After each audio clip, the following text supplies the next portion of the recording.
Okay, perfect. सो बच्चों, सबसे पहले तो ये समझते हैं, since it is very first day, हम लोगों का पहला दिन है,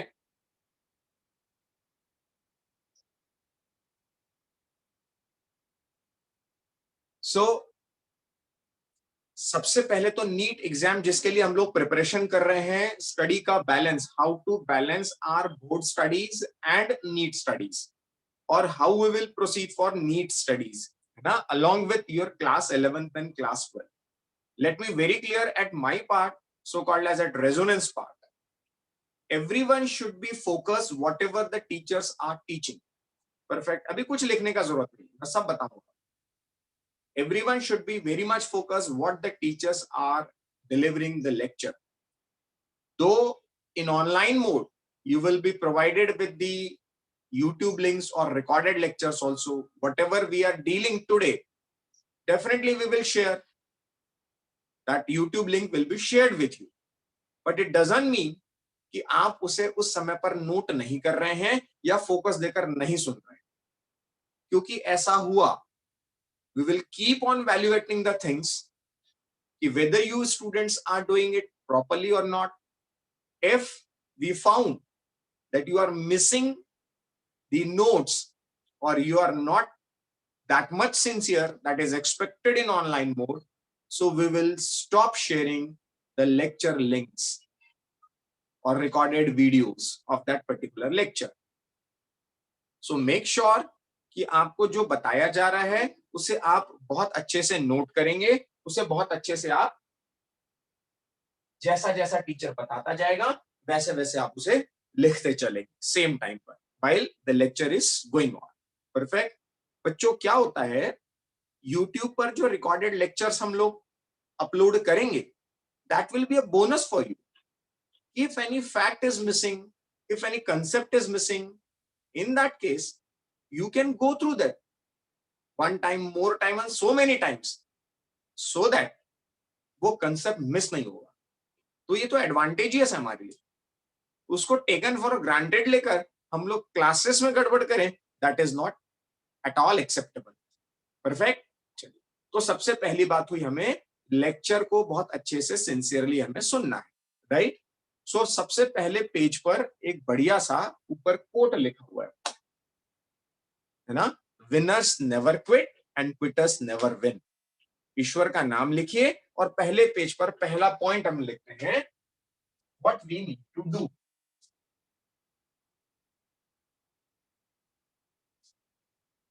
I hope visibility is clear. Ayush? Yes, sir.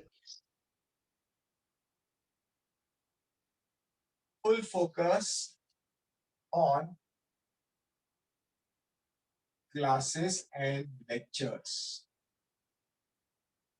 Mukti, are you there? Yes, sir.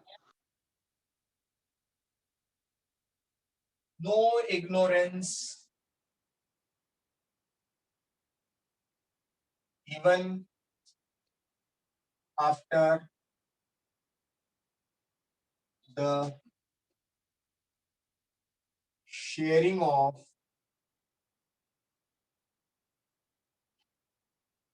recorded lectures. Perfect.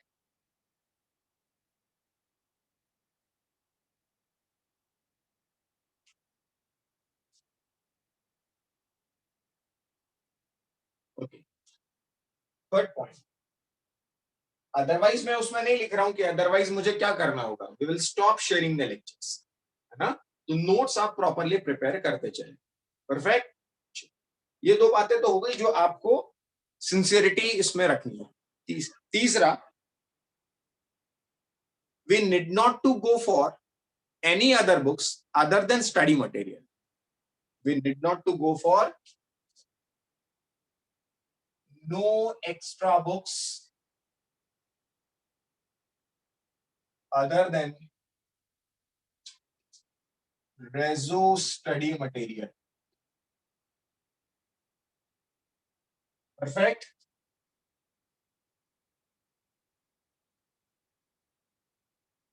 No extra books other than Rezo study material.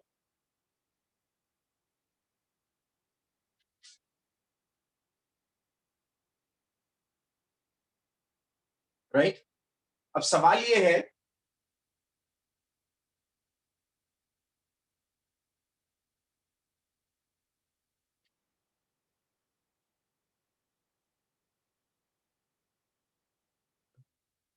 सवाल ये कि sir इसके अलावा कोई रेफरेंस बुक हमें देखनी तो हम क्या करें? रेफरेंस बुक के लिए क्या हम दूसरी बुक्स भी नहीं देख सकते? बिल्कुल देखिए रेफरेंस बुक्स, बट पढ़ने का जो पहला तरीका होगा वो मैं आपको बताऊं ना, तब आप रेफरेंस बुक देखेंगे। When we start the chapters, मुक्ति, जब हम चैप्टर स्टार्ट करते हैं गायत्री मैडम, डॉक्टर छाजेट, तब हम लोग क्या करते हैं? Theory followed bye exercise, theory followed by exercise, right? Just note it. Yes, sir. Yes, sir.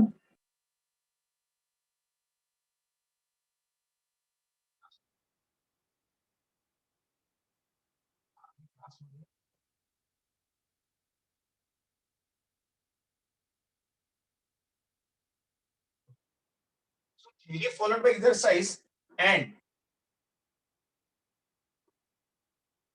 after course completion,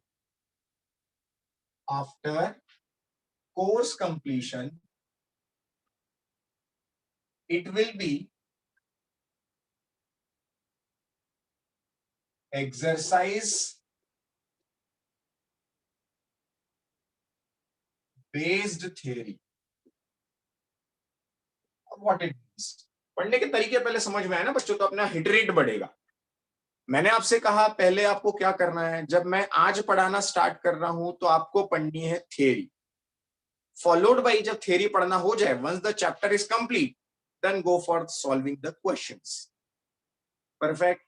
but once the syllabus is completed, right, class 11th complete हो गया, फिर class 12 complete हो गया, तो once your class 11th is complete, then what you should do, or what one should do just before the examination, just reverse theory based questions or theory based exercise. पहले है exercise based on theories, then उतनी ही theories पढ़नी जितनी exercise करना। that means आपने शुरू किया theory पढ़ना followed by exercise। पहले गलती से भी exercise एकदम से हाथ मत लगाइए, पहले theory पढ़िए, theory समझिए और फिर क्वेश्चंस पर जाइए। अदरवाइज आप यदि थोड़ा भी ओवर कॉन्फिडेंस दिखाए कि नहीं मुझसे बन जाएगा, I should go for questions, तो पूरा कंसेप्ट गड़बड़ाने लगेगा और आप एक दो के आंसर पीछे देख लोगे, कॉन्फिडेंस आ जाएगा, आप और करते जाओगे। But before knowing the actual facts, you should not go for exercise. This is suggestive, strongly suggestive. So first आपको क्या करना है, पहले थ्योरी करना है और फिर क्या करना है, exercise. But once syllabus is complete, now there is nothing left to know. Since there is nothing more left to know, then what one should do? Go for exercise.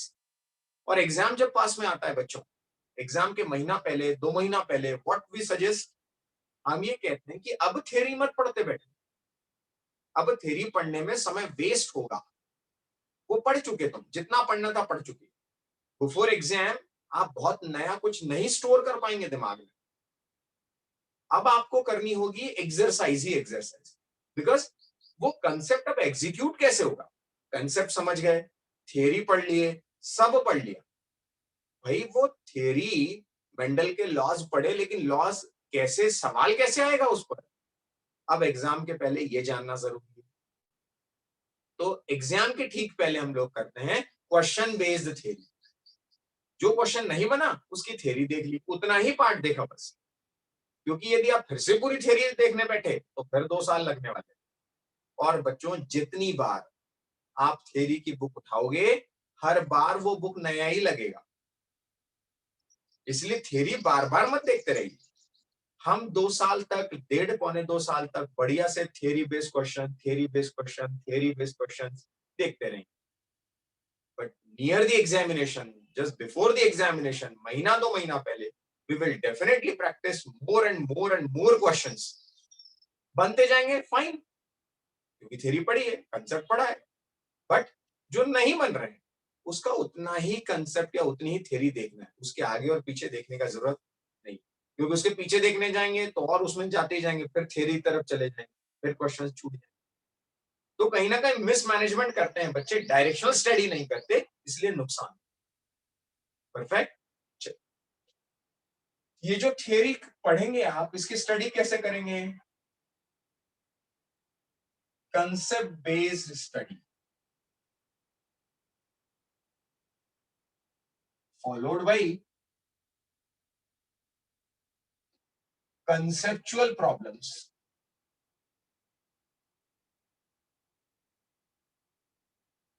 बच्चे क्या करते हैं? कंसेप्ट बेस्ड स्टडी करते हैं और fact based problem लगाने लगते हैं।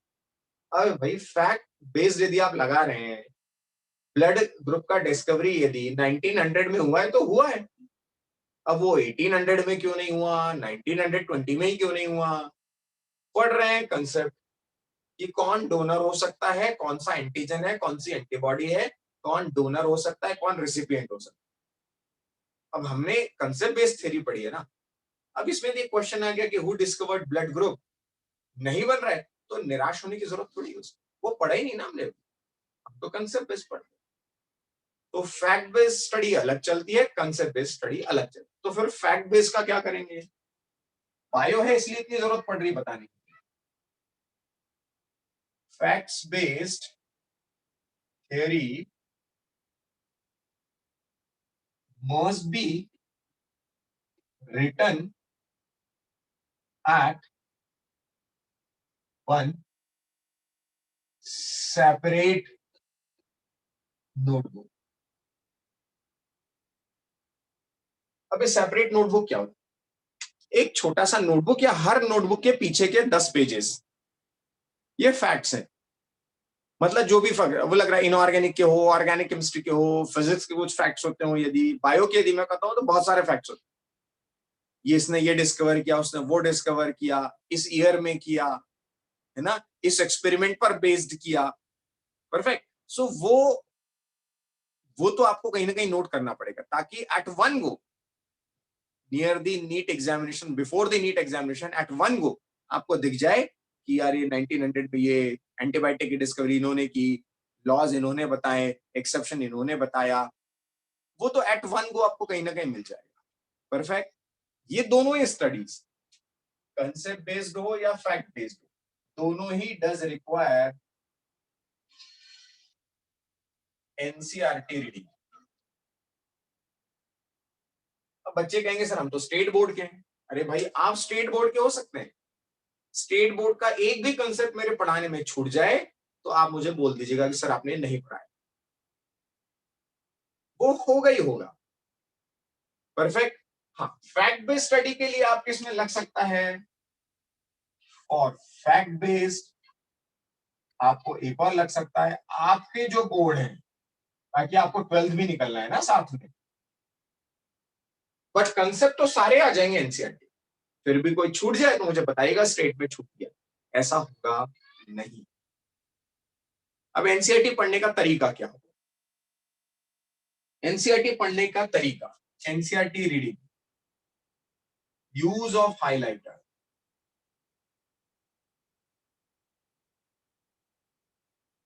अब यूज ऑफ हाइलाइटर मतलब आपको पूरे बुक को रंगीन नहीं कर देना है, कलरफुल नहीं कर देना है। जहां मैं बताऊं पढ़ते समय, मैं पढ़वाऊंगा भी, एनसीईआरटी के स्टेटमेंट्स भी मैं पढ़वाऊंगा, और हुआ तो मैं स्क्रीन शेयर भी करूंगा कि कैसे हाईलाइट किया जाता है, मैं अपनी बुक्स आपसे शेयर करूंगा। अदरवाइज तो हर एक स्टेटमेंट आपको इंपॉर्टेंट लगता जाए, फिर आप कहेंगे सर हमें कैसे समझ में आएगा ये इंपॉर्टेंट है। भाई वही तो स्किल डेवलप होगी 2 सालों में। और यकीन मानिए दोस्तों, 12 तक आते आते, 12 के मिड सेशन तक आपको ये भी समझ में आने लगेगा सर इसका सवाल ऐसे बनेगा। This is are the way we teach and the way you learn. Perfect. तो वो मैं आपको बताऊंगा, but you must have highlighter, वो मैंने आपको बताया। हाइलाइटर आपके साथ चाहिए, आपके साथ पेंसिल्स चाहिए। क्यों? क्योंकि कुछ स्टेटमेंट्स मैं वहीं पर लिखाने वाला हूं, एनसीईआरटी पर ही हम कुछ लिखने वाले हैं। परफेक्ट। इन तरीकों से अपने को चलना है। यानी अपना जो मैंने दोस्त पर राइट लगाया, कंसेप्ट बेस्ड अलग चलेगा, फैक्ट बेस्ड अलग चलेगा। पढ़ना एनसीईआरटी है और कुछ फैक्ट्स कहीं पर आ जाए तो स्टेट बोर्ड से भी हमें कलेक्ट करते चलें। This is the way that we proceed. Perfect. But इन सब में क्या गलतियां बच्चे करते हैं वो मैंने आपको बताया, थ्योरी बेस्ड एक्सरसाइज और एक्सरसाइज बेस्ड थ्योरी। 10th का एग्जाम खत्म हो गया, एक्साइटमेंट भी है, नया सीख भी रहे हैं, चलो आज क्वेश्चंस लगाते हैं। गलत, गलत। होना क्या चाहिए, चलो और पढ़ते हैं, सर ने क्या पढ़ाया वो भी पढ़ते हैं, थोड़ा आगे का पढ़ के रखते हैं, थोड़ा पीछे का रिवाइज करें। फिर सर जब कहते हैं कि एक्सरसाइज लगाना है तब एक्सरसाइज लगाते हैं और डिस्कशन, राइट। तो ये तरीका होना चाहिए, राइट। अब इन सब में आपसे क्या एक्सपेक्टेशंस मुझे नहीं है कि आप ऐसी गड़बड़ करेंगे, उसे मुझे लिखना पड़ेगा, डोंट्स।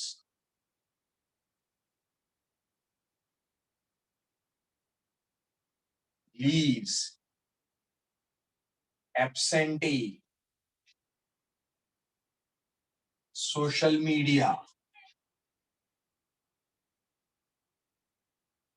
ये आपके सबसे बड़े दुश्मन है ना। और एक आज की जनरेशन जो आप करते हैं ग्रुप स्टडी, बिल्कुल जरूर।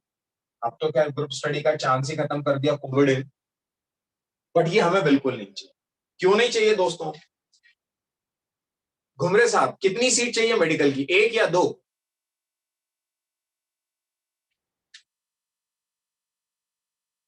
आयुष घुमरे, मेडिकल की कितनी सीट चाहिए तुम्हें एमबीबीएस की, 1 चाहिए या 2 चाहिए? 1। आवाज आ रही है? 1 यस सर। सर। ओके, तो मुझे बताइए मुक्ति भाई, कितनी सीट्स चाहिए आपको, 1 या 2? 1। 1। तो हम क्यों ग्रुप स्टडी करके, कंबाइंड स्टडी करके अपना कॉम्पिटिटर पैदा कर लें? क्योंकि अभी जो आप यहाँ पर 24-25 पार्टिसिपेंट्स बैठे हैं, इन सब में आप एक दूसरे के सबसे बड़े दुश्मन बैठे हैं। तो हमें दोस्तों की जरूरत ही कहां है? क्योंकि हम यदि अपने दोस्त बनाकर उसके साथ ग्रुप स्टडी, कंबाइंड स्टडी कर रहे हैं, तो कहीं ना कहीं हम अपने आप के साथ अन्याय कर रहे हैं, डिच कर रहे हैं। क्योंकि वो आपके साथ बैठकर हो सकता है कि आपसे भी आगे निकल जाए। So be selfish enough in that case only. But yes दोस्तों, किसी को कोई कंसेप्ट समझ में नहीं आ रहा है, वो आपके पास आता है, तो explain that concept. It is not group study, it is helping.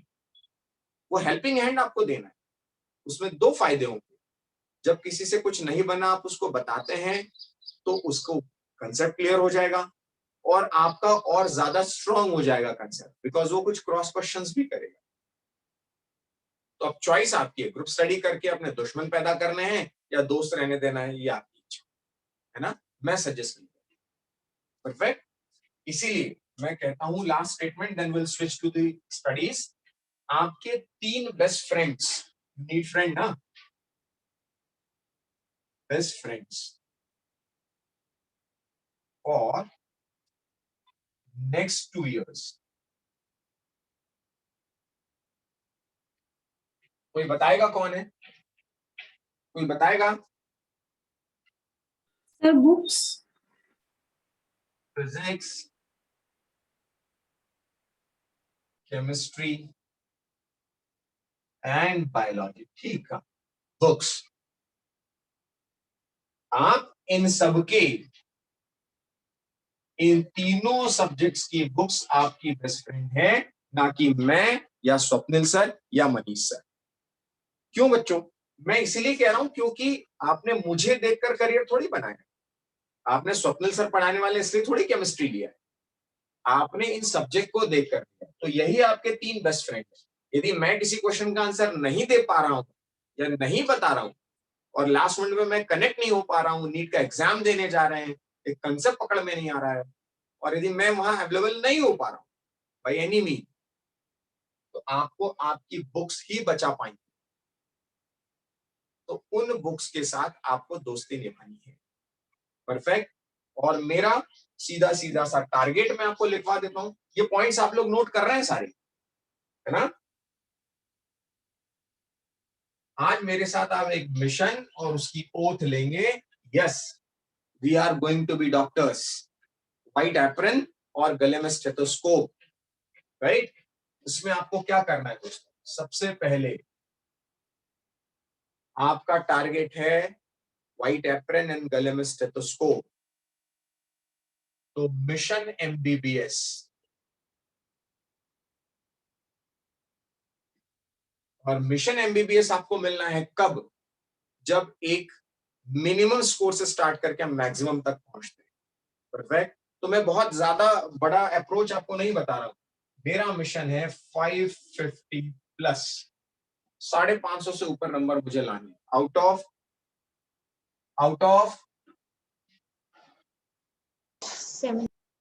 720।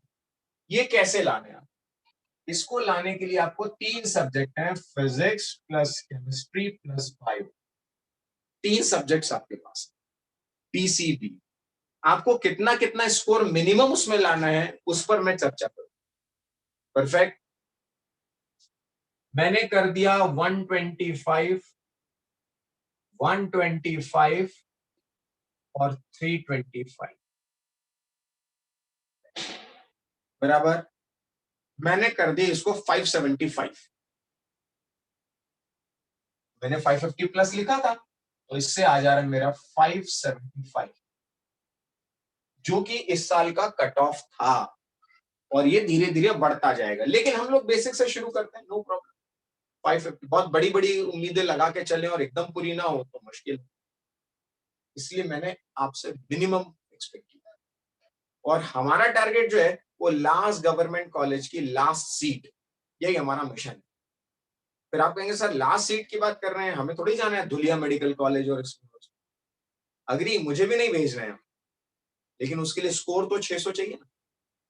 आपने जिस लिए एडमिशन लिया है आपके मम्मी पापा उसमें भी खुश हो जाएंगे यदि आपको गवर्नमेंट मेडिकल कॉलेज में, बट दोस्तों उसमें आपका काम हो जाता है, मेरा काम नहीं। आप तो एमबीबीएस में पहुंच जाते हैं, लेकिन मुझे दिखाने के लिए रिजल्ट मुंबई के नहीं होंगे ना। तो मैं चाहता हूं कि सारे मुझे मुंबई के रिजल्ट्स मिले, मुंबई मेडिकल कॉलेज। इसके लिए मुझे 600 के पार जाना पड़ेगा, लेकिन वो धीरे धीरे जाए। तो मेरी स्टेप्स क्या होंगी, 11th में मैं आपसे क्या एक्सपेक्ट कर रहा हूं, 11th में मैं आपसे एक्सपेक्ट कर रहा हूं 350 प्लस,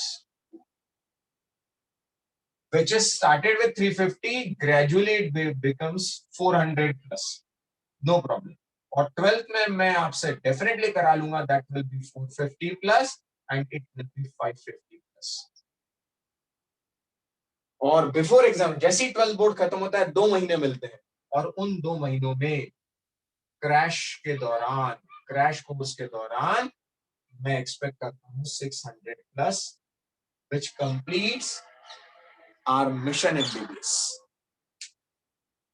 अब इनको मैं एक्सप्लेन करूंगा कि ये आपको कैसे अचीव करना है ना। I hope you noted down everything. Arpit Jadhav noted, yes sir, yes Anjali Rathod, Kunjal Mantri you noted, Yes, sir, noted. Doctor Chhajed you noted, Yes, sir. Perfect. Arnita Chakraborty noted, Yes, sir.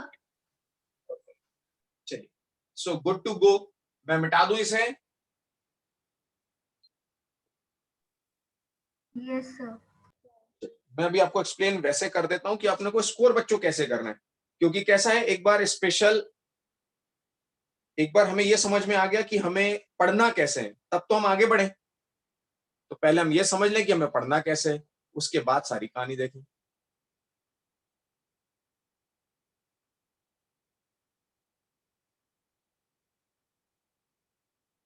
चलिए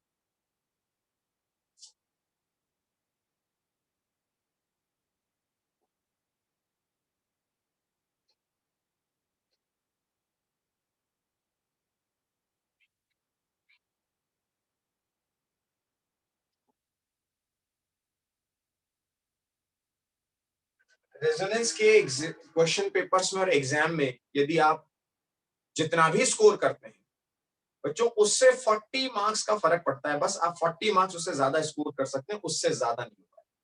यदि आप 450 के आसपास हैं, 460 के आसपास हैं, तो आप 500 ले आएंगे। So regular on an average यदि आप 550 चल रहे हैं तो आप 600 लग जाएंगे। रेजोनेंस के एग्जाम थोड़े टफ होते हैं, तो यदि उसमें स्कोर जो कुछ भी आ रहा है, जैसे JEE का रेजोनेंस का फिक्स है कि यदि रेजोनेंस के जेई एग्जाम्स में बच्चा 35 to 40% भी ला रहा है तो वो निकल गया, क्वालिफाइड। वैसे इसमें मैं बता दूं, whatever you will score in NEET Resonance exams, उससे 40 से 50 नंबर का फर्क पड़ता है। That's it. How to score better, हम एक टारगेट लेकर चलते हैं। पहले अपन लेकर चलते हैं 550। फिजिक्स, केमिस्ट्री और बायोलॉजी, राइट। अभी फिजिक्स, केमिस्ट्री और बायोलॉजी के जो 3 सब्जेक्ट्स हैं, इसमें क्वेश्चंस जो होते हैं आपके, ये कैसे होंगे? ये कितने में से हो रहे हैं आपके? 7। मींस यहां पर आपके हैं 45 क्वेश्चंस, यहां पर है आपके 45 क्वेश्चंस, यहां पर है आपके, इसको अपन बॉटनी, जूलॉजी, बायोलॉजी को डिवाइड कर देते हैं बच्चों, बॉटनी एंड जूलॉजी। तो इसको मैं कर देता हूं 45 क्वेश्चंस, इसको मैं कर देता हूं 45। ये मैं वो बात बता रहा हूं जो अभी पैटर्न है, कुछ चेंजेस होता है तो हम वो भी ऐड करते हैं। तो 45 question into 1 question 4 marks, perfect. तो ये हो गया 180 marks into 4, 180 marks into 4, 180 marks into 4, 180 marks. तो इन 360 मार्क्स को देखकर बच्चों को क्या लगता है, इस 360 को देखकर बच्चों को लगता है कि सिर्फ बायो पढ़ ले तो काम हो जाएगा, क्योंकि यहां तो सर टोटल ये जो है 360 दिखा रहा है। बट वो गलत जा रहे हैं। यदि बच्चों MBBS में एडमिशन लेना है तो आई एग्री, MBBS का रास्ता बायोलॉजी दिखा देता है, क्योंकि 360 में 350 आपने दी मार दिए, दोनों सब्जेक्ट नहीं पढ़े, 350 इसमें मार दिए, और फिजिक्स केमिस्ट्री में थोड़ा थोड़ा 100 नंबर भी आपने लिया तो 550 तो आपके वैसे ही हो। बट मेडिकल कॉलेज का दरवाजा जरूर बायो खोल देगा, लेकिन मुंबई और पुणे का रास्ता तो फिजिक्स और केमिस्ट्री ही दिल पाएगा। इस बात को ध्यान रखिए, है ना। तो हमें अब स्कोर करना है 125, 125 कैसे लाना है ये देख, और कैसे नेगेटिव मार्किंग से बचना है। मैं कह रहा हूं कि इसमें मुझे 45 क्वेश्चन करने ही नहीं है यार, मुझे पढ़ना ही नहीं, 45 क्वेश्चन मुझे बन ही नहीं रहे तो मुझे करना ही नहीं। मैं 35 क्वेश्चन ही करता हूं, नो प्रॉब्लम, मुझे 10 करने ही नहीं है, या 40 करता हूं, मुझे 5 करने ही नहीं है, मैं ऑन एन एवरेज 35 मान ले। तो मैंने, हाँ लेकिन ये है कि 35 क्वेश्चन यदि मैं करता हूं तो मुझे 35 करेक्ट कर, मैं अटेम्प्ट ही नहीं करता ना ज्यादा, मैं ज्यादा अटेम्प्ट ही नहीं करता। तो 35 इंटू 4 यदि मुझे दिया गया तो मैं 140 मार्क्स तो इसमें ले आता हूं।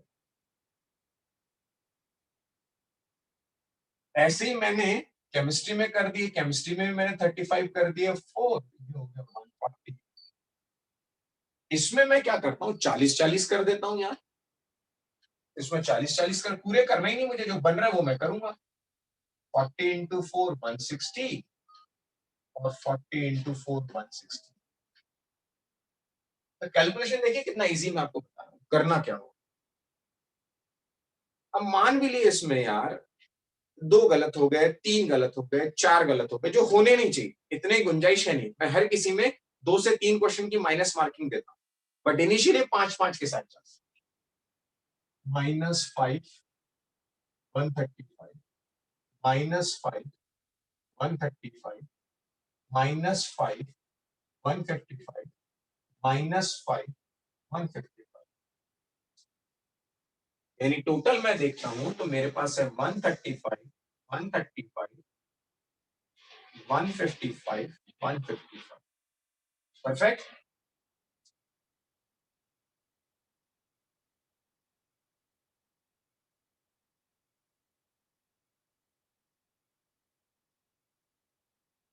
बैठा बच्चों 580।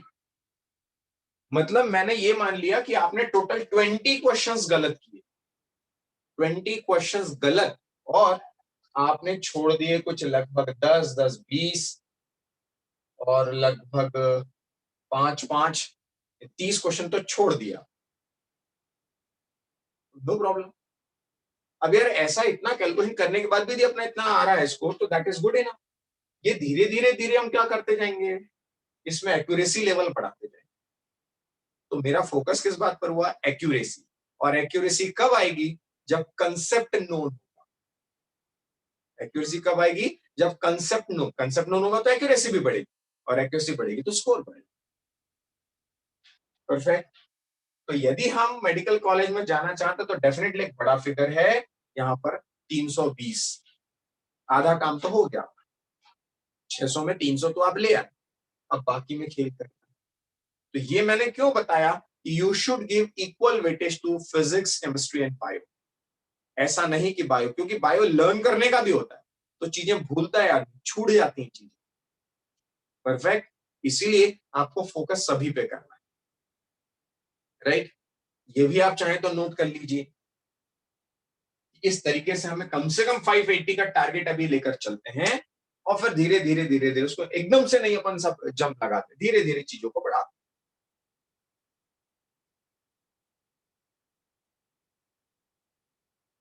यहाँ पर कैलकुलेशन कैसा होता है, राइट क्वेश्चन पर कितने मार्क है पता है आपको,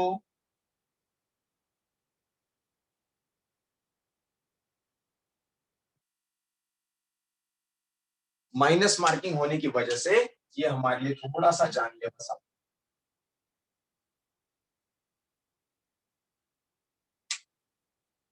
परफेक्ट। चलो, any doubt in this system, in the pattern, any doubt to anyone? Raise your hands if any doubt to anyone. Raise your hands.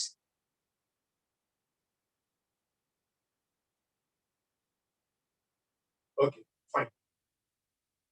What I expect कि आपको ये समझ में आया। अब चलना कैसे अपने को, 1 by 1 कंसेप्ट हमें देखने हैं और चैप्टर समझने। परफेक्ट।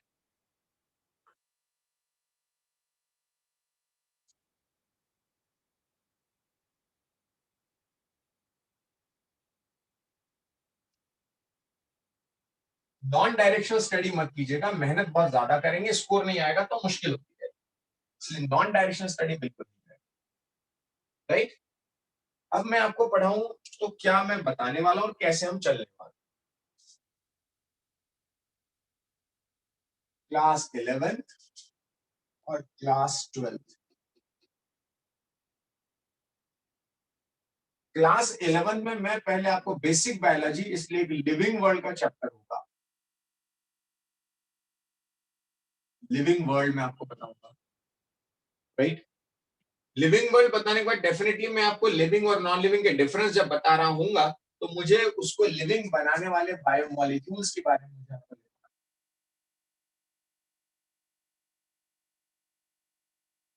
फिर जब मैं बायोमोलिक्यूल्स आपको पढ़ा चुका हूंगा तो मुझे आपको सेल बायोलॉजी बतानी है या सेल डिविजन आपने बताना, क्योंकि यही तो लिविंग को लिविंग बना रही है, सेल जिसमें मेटाबॉलिज्म चल। परफेक्ट। सेल डिवीजन होने के बाद डेफिनेटली मुझे पैरेलल ट्रैक पे आप लोगों को टिश्यू सिस्टम यानी एनिमल और प्लांट एनाटॉमी पढ़ानी पड़ेगी।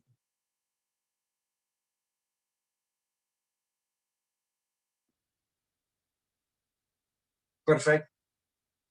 जब ये मैं बता दूं तो मुझे फिजियोलॉजी आपको एक्सप्लेन करनी होगी, दोनों प्लांट और एनिमल। परफेक्ट। जब प्लांट और एनिमल फिजियोलॉजी हम देख चुके, सेल बायोलॉजी हम समझ चुके, देन हमको कहीं ना कहीं ओवरऑल जो एक लर्निंग वाला सिस्टम आता है, वो हम देखेंगे बायोलॉजिकल क्लासिफिकेशन। उस बायोलॉजिकल क्लासिफिकेशन के बाद मैं आपको फाइव किंगडम पैटर्न बताऊंगा, 5 किंगडम सिस्टम।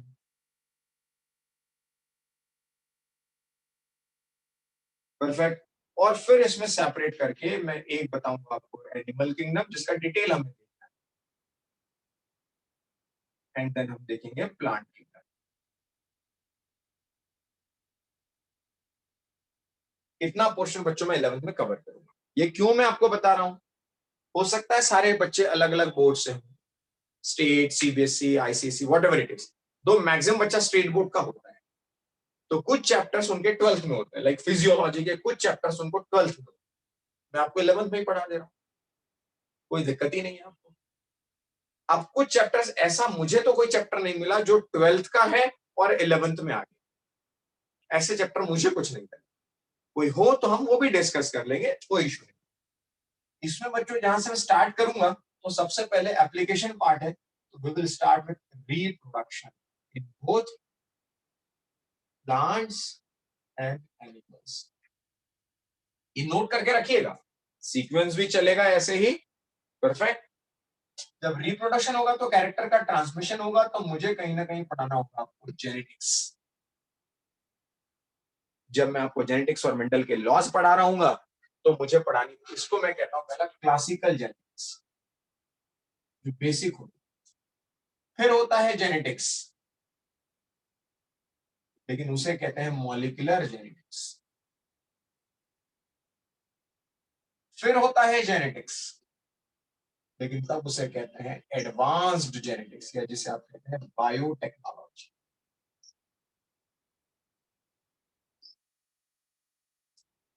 तो अलग यूनिट है आपकी बायोटेक्नोलॉजी, मैं उसको जेनेटिक्स के कंटेक्स्ट में आपको बताऊं। परफेक्ट। फिर जब जेनेटिक्स हो गया, कैरेक्टर का ट्रांसमिशन आपने पढ़ लिया, तो मुझे आपको इवोल्यूशन पढ़ाना पड़ेगा कि हमारे जैसा प्राणी धरती पर क्यों सरवाइव कर गया और डायनासोर्स क्यों खत्म हो गए। ये मुझे आपको बताने में बड़ा आनंद आएगा, इवोल्यूशन। जब इवोल्यूशन के कंसेप्ट में मैं आ जाऊंगा, तो मुझे कहीं ना कहीं आपको इकोलॉजी पढ़ानी पड़ेगी, एनवायरमेंटल साइंस। इसमें भी मैथ्स इन्वॉल्व करेंगे इकोलॉजी में, इतना मैथमेटिक्स उसमें है एक्चुअली, है ना। परफेक्ट। और जब ये हो जाए बच्चों, तो फिर कुछ एप्लीकेशनल biology, एप्लीकेशनल biology.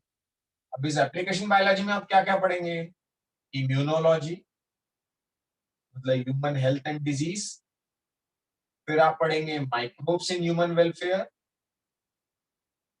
Microbes in welfare, मतलब बहुत सारे, दूध से दही बनाने वाला बैक्टीरिया ही है, सुला वाइन में बैक्टीरिया फर्मेंट ईस्ट का ही इस्तेमाल आप कर रहे हैं, है ना।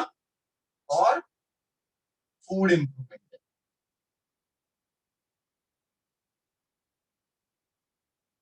फूड इंप्रूवमेंट यानी प्लांट ब्रीडिंग टेक्निक। इसमें क्या पढ़ना पड़ेगा, प्लांट ब्रीडिंग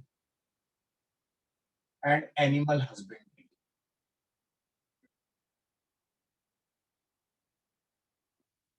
परफेक्ट।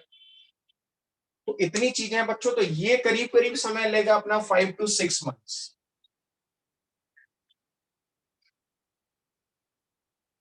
और ये लेता है 3 to 4 months। मतलब आप कहेंगे सर कायदे से तो अब 1 साल में ही 2 साल का पढ़ा दे रहे हैं एक्चुअली, लेकिन हम इसके साथ क्या करते हैं, प्रैक्टिस करते हैं ना। नीचे दिख रहा है कि नहीं, नहीं दिख रहा है। 5 to 6 मंथ के साथ क्या चलती है, प्रैक्टिस चलती है, प्लस प्रैक्टिस, टेस्ट पेपर्स, और इसमें भी चलती है प्लस प्रैक्टिस। तो यदि ईश्वर ने साथ दिया, ईश्वर ने साथ दिया, कोविड का असर यदि खत्म हुआ बच्चों, तो I assure you next 15th of August, next 15th of August, independence day, आप स्वतंत्र हो जाएंगे, बायोलॉजी से आपका वो काम खत्म। यानी थियरी बेस्ड क्वेश्चंस वाला कंसेप्ट खत्म होने को होगा, और क्वेश्चन बेस्ड थ्योरी लगाने का नंबर। बहुत ज्यादा अप एंड डाउन कुछ हो गए तो we can extend till September first week और मिड वीक, यानी ऑनलाइन ही पूरा चलता रहा, तो फिर थोड़ा स्लो स्पीड होती है, नंबर ऑफ लेक्चर ज्यादा लग जाता, तो वो सितंबर या मैक्स दिवाली तक जाता है। उसके बाद नवंबर, दिसंबर, जनवरी, फरवरी, मार्च, अप्रैल, again you will get couple of months, 6 months to revise it twice and thrice and so many times. तो हमारा टारगेट ऐसा होता है, हबड़ दबड़ में नहीं चलेंगे, बहुत डिसेंटली चलेंगे. मुझे हबड़ दबड़ होती तो आज मैं पढ़ाना शुरू कर देता, लेकिन मुझे पहले आपको ये बताना था कि हम किस दिशा में जाने वाले हैं. तो फिर आप कहेंगे सर इसका टारगेट क्या होगा? इसका टारगेट होगा दोस्त दिसंबर 2021. दिसंबर 2021. मेरा टारगेट नवंबर होता है, ऑनलाइन की वजह से मैं दिसंबर बोल के चलता. दिसंबर तक हम इसे खत्म कर दें, बायोलॉजी का 11th का syllabus. 12th of January youth day होता है, national youth day, Swami Vivekananda Jayanti. We used to start class 12th of January. जब आप 11th में हैं, we used to start 12th for biology only. Rest physics and chemistry 11th का चलता है. तो ऐसा क्यों कि 2 सब्जेक्ट 11 चल रहे हैं, एक में 12 स्टार्ट कर दिया? क्योंकि फिर 12th में बोर्ड का टेंशन, सिलेबस कंप्लीशन का टेंशन. और स्ट्रेटेजी देखिए, मेडिकल कॉलेज का रास्ता खोल तो रहा है बायोलॉजी, तो उसके लिए 6-7 महीने रिवाइज, घोटना, रिवाइज रिवाइज रिवाइज, लर्न करना, सब कर रहा है. नया सीखने का कुछ नहीं रहेगा, तो प्रेशर नहीं आएगा फिजिक्स और केमिस्ट्री को करने. और फिजिक्स और केमिस्ट्री मुंबई का रास्ता खोले, तो आप ज्यादा कंफर्टेबल हो पाएंगे फिजिक्स और केमिस्ट्री के साथ, उससे ज्यादा समय दे पाएंगे. क्योंकि बायोलॉजी अब नया तो कुछ नहीं सीखना है, कंप्लीट करके बैठ गए अगस्त में.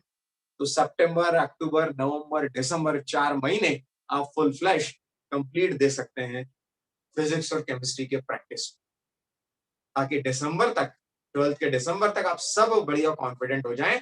जनवरी में प्री बोर्ड भी दें, फरवरी में मेरे टेस्ट पेपर्स भी दें, मार्च में भी दें, बोर्ड एग्जाम्स भी दें, और मई में नीट का एग्जाम क्रैक करें.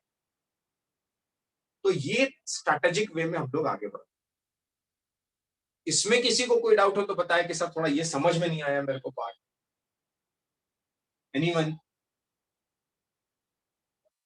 एनीवन टेल मी.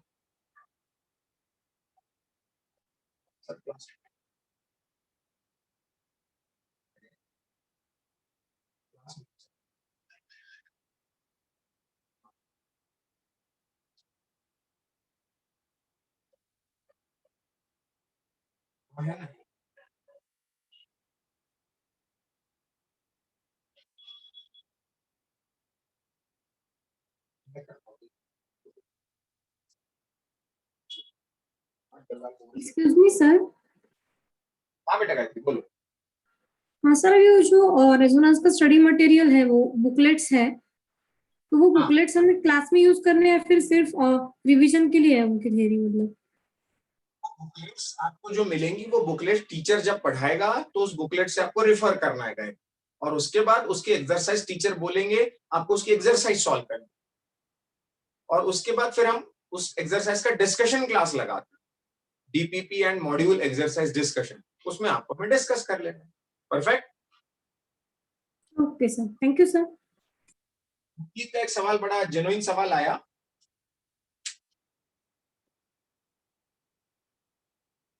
मुक्ति का एक सवाल आया कि सर इसमें मॉर्फोलॉजी कहीं नहीं लिखी आपने.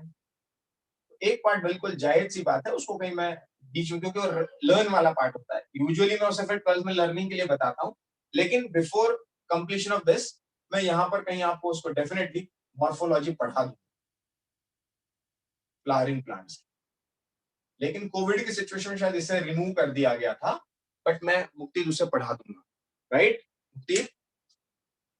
Yes, sir. Perfect. Sir, so anatomy is also the same. Anatomy होता है बेटा टिश्यू का सिस्टम. एनाटॉमी होता है टिश्यू का सिस्टम, और मॉर्फोलॉजी होता है एक्सटर्नल सिस्टम. Okay, sir. अच्छा, और कुछ क्वेश्चन भी थे यहाँ पर. एक क्वेश्चन था Ayesha, sir is the same correction procedure applied for AIIMS? Okay, AIIMS के पैटर्न में अब देखिए, एम्स का कैसा अलग से कोई एग्जाम तो हो नहीं रहा है आयशा मैडम. जो कुछ भी होना है वो नीट के एग्जाम के थ्रू होना है. सो एज सच अलग से कुछ अपने को नहीं करना है इसमें एम्स के लिए, बट एक पैटर्न होता है assertion reason. Ayesha, am I audible? Yes, sir.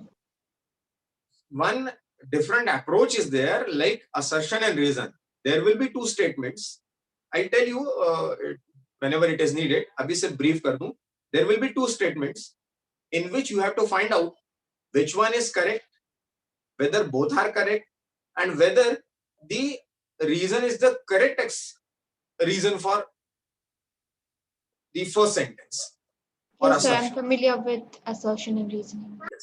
That assertion reason approach is quite different approach from objective type of question. So that will deal. जब आप एग्जाम देने जाएंगे कोई रेजोनेंस का एग्जाम जब होगा तो उसके पहले भी एक ब्रीफिंग आपकी होगी कि how to appear and how to attempt, minimum कैसे करना है, नेगेटिव मार्किंग कैसे करनी है, वो आपको बताया जाए. Perfect. Any more question to anyone?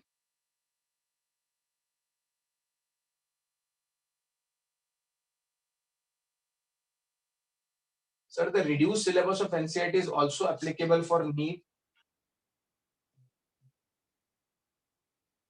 Omkar. Sir, the reduced syllabus of NCERT is also applicable for NEET. See, reduced syllabus of NCERT applicable basically for CBSE. But NTA वो बताता है कि whether they are also cutting it short or not. So हमें firm रहना है NTA की website पर, ना कि NCERT के. Om, agree? Yes, sir. Sir, we would be having same physics and chemistry syllabus and books in PCB as in PCM. Okay. Whose question is this? Swanand. Swaraj. Sir. Okay. Swaraj, physics और chemistry के module जो engineering के module होते हैं उससे अलग होते हैं. नीट के रेजोनेंस के मॉड्यूल अलग होते हैं और इंजीनियरिंग के मॉड्यूल्स अलग होते हैं. स्वराज, यही सवाल था आपका? एनसीईआरटी बुक्स है फिजिक्स और केमिस्ट्री के लिए सर वो सेम रहेंगी? अब फिजिक्स और केमिस्ट्री की बुक्स तो सेम होती है ना. मतलब एनसीईआरटी, देखिए आप दो चीजों को मिक्स कर रहे हैं. ये एनसीईआरटी रीडिंग मैंने आपको बायोलॉजी के लिए कहा है. एनसीईआरटी की book is specific for CBSE board. It is not for NEET. वो तो हम लोग क्यों पढ़ाते हैं उसे? क्योंकि एनसीईआरटी कंडक्ट करने वाली जो बॉडी है वो सीबीएसई है और एनटीए जिसका पार्ट है वो सीबीएसई का पार्ट है, इसलिए हम उसकी बुक प्रेफर कर लेते हैं. अदरवाइज 12th बोर्ड की कहानी अलग है, नीट की कहानी अलग है. तो physics, chemistry, math, bio, NCERT की अपनी बुक्स हैं, दैट इज फॉर क्लास 12. उसे हम यूज कर लेते हैं for NEET. Swaraj, agree? Yes sir. Okay sir. Perfect. फिर और भी कुछ सवाल थे कि sir what is the difference between morphology and physiology? Mukti. Okay, Mukti आपको भी बता. मॉर्फोलॉजी, फिजियोलॉजी में आऊंगा उस पॉइंट पर भी. मॉर्फोलॉजी जो होती है that is what? External features. Morphology जो होती है दैट इज एक्सटर्नल फीचर्स और फिजियोलॉजी जो होती है दैट इज फंक्शनल पार्ट. मेरा जो बॉडी शेप दिख रहा है, प्लांट फ्लावरिंग है या नॉन फ्लावरिंग है, दिस इज मॉर्फोलॉजी. परफेक्ट. लेकिन उसके स्टोमेटा ओपन और क्लोज हो रहे हैं, दैट इज देयर फिजियोलॉजी. मुक्ति, agree? Yes sir. Understood. Perfect. So I hope कि आपने इसको भी नोट किया होगा. हाँ, ये जरूर है कि इसमें आपको स्टेट बोर्ड की बुक के साथ मेरा जो फोकस रहेगा वो एनसीईआरटी बुक्स के पैरेलल चलेगा, मॉड्यूल प्लस एनसीईआरटी. और यदि आपने मुझसे कोई कंसेप्ट स्टेट का पूछ लिया तो पैरेलल में स्टेट का भी बता. यानी हम लोग इन तीन बुक्स को कवर करते चले. स्टेट बोर्ड वाले एडवांटेजेस में क्या रहते हैं, उन्हें तीन बुक्स मिल जाती है. रेजोनेंस का मॉड्यूल एनसीईआरटी सर पढ़ा ही रहे हैं और स्टेट की बुक वो पढ़ रहे हैं, तो उनका तीनों कवर हो जाता है. परफेक्ट.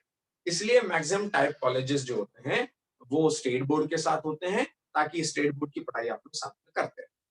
परफेक्ट. 11th-12th में जब आप टाइप कॉलेज में एडमिशन लेते हैं या आपने जहां भी डमी स्कूल में एडमिशन लिया होगा, preferably take the admission in dummy school.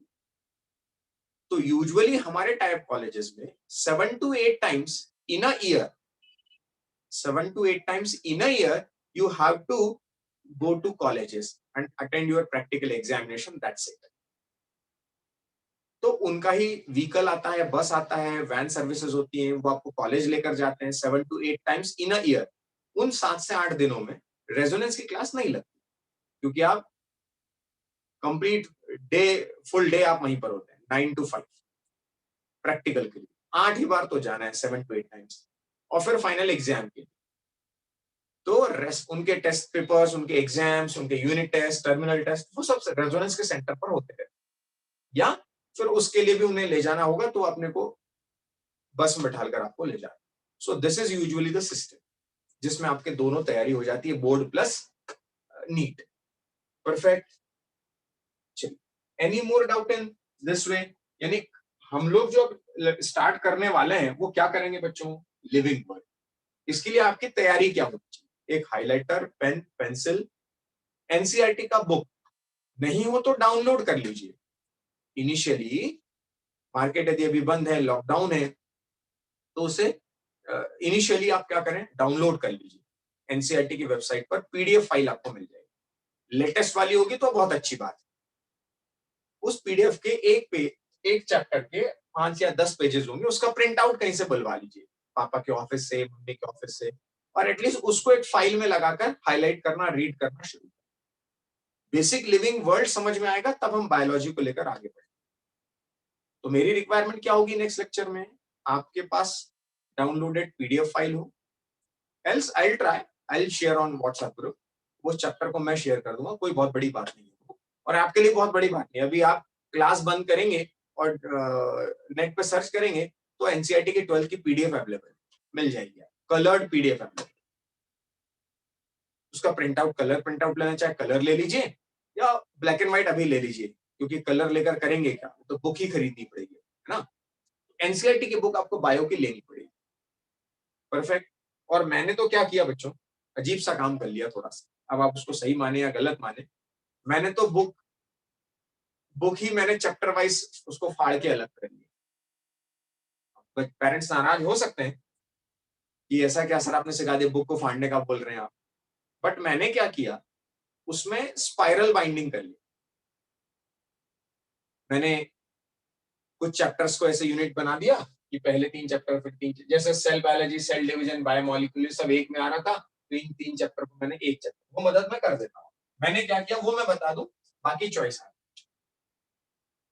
What I did, मैंने इसका एक पार्ट बना लिया। परफेक्ट।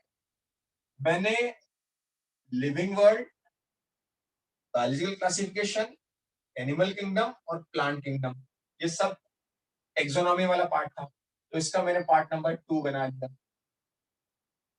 परफेक्ट। परफेक्ट। टिश्यू भी मैंने इसी में ले लिया, टिश्यू सिस्टम भी मैंने इसी में ले लिया फर्स्ट में। सेकेंड पार्ट में मैंने ये किंगडम ले लिया। थर्ड पार्ट में मैंने एनिमल फिजियोलॉजी ली, और फोर्थ पार्ट में मैंने प्लांट फिजियोलॉजी। तो 11 के मैंने से 4 पार्ट बना, एक में पूरा सेल और टिश्यू, दूसरे में पूरा taxonomy classification, animal, plant, biological, monera, protista, fungus और लिविंग, तीसरे में मैंने एक्सक्लूसिव एनिमल फिजियोलॉजी, और चौथे में मैंने एक्सक्लूसिव प्लांट फिजियोलॉजी। जैसे 4 पार्ट बना लिए, और स्पाइरल बाइंडिंग करते समय हर पेज के बीच में एक व्हाइट पेज इंसर्ट कर दिया,